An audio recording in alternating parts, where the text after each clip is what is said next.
Noi rotat pääsee tässä tonne. Ja vaan hyppää. Meinaat sä tonne pöydän reunalle? Tästä pääsee kipittämään, mutta tästä ne pääsee yli tosi helposti. Se ei joudu tälle este. Se on vähän niinku kynnys ihmiselle. Se on vaan siinä, että koska tää on tää koripallokenttä, niin se auttaa rottia ymmärtää, että missä sen kentän rajat on. Että millä alueella se pallo pysyy. Muuten rotta lähti sen pallon kanssa aika nopeasti johonkin muuallekin. Tai heittäis sen pois. Se voi olla jo. Tai Riemo esimerkiksi varmaan veisi sen varastoon jossain vaiheessa. Niin kuin se tekee ruuankin kanssa.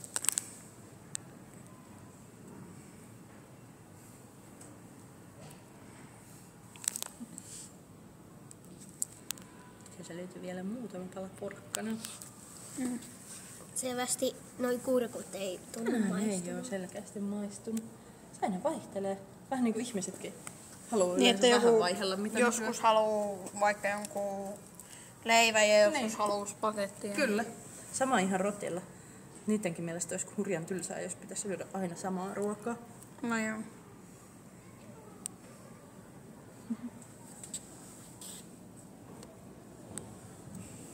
Missä se yksi on?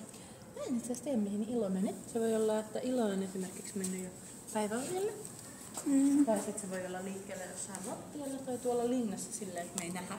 Siellä on vähän hämärää. Tai lattialla. Joo, ne pääsee lattiallekin. Tuolta menee semmoset portaat sinne. No onko sitten vähän riskiä avata tuota ovea, jos ne karkaa? Sitä mä en saa avata jo silloin, kun rotta on lähellä. Eli joskus esityksessä mä joudun kiertämään tuolta takakautta. Jop. Miksi toi toinen taas eikö se meni syömään? Onko se pesulla? Tätä syödä nyt, mutta se voi olla, että kohta taas peseydytään. Rotat haluaa olla tosi varmoja siitä, että turkki on oikeasti puhtaan. Ja ne auttaa myös kaveria peseytymään. On aina sellainen ajatus, että kun näkee rota, että ne olisi niinku aina kaikissa piirroksissa, että ne on niinku, ei näytä kovin hienoja, mutta sitten kun ne näkee oikeasti, niin ei ne ole kovin, ne on aika söpöjä. Se on ihan totta. Ja monestihan tarinoissa rotat on pahassa roolissa, niin. Vaikka kettu, vaikka eihän ne oikeasti ole sen pahempia kuin mikään muukaan. Tai kissa. Ne on vähän isompi hiiriä. Niin, että ne on enemmän semmosia meidän ihmisten omia juttuja, kuin että ne liittyy itse noihin meidän eläimiin.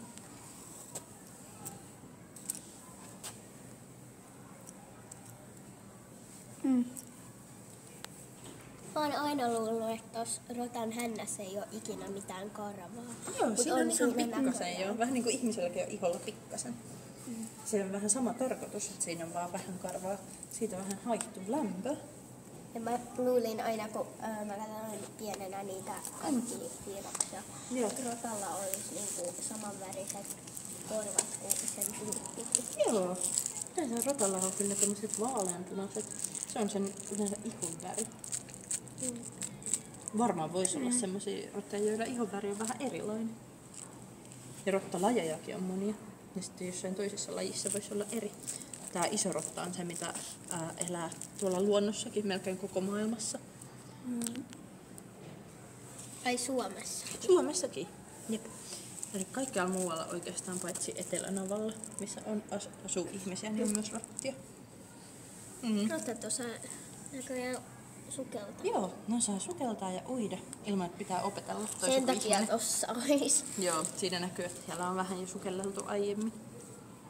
Ja nyt tietää, että lystin täytyy kohta pestä taas se turkki. Hyvä. Olisitteko te halunnut kysyä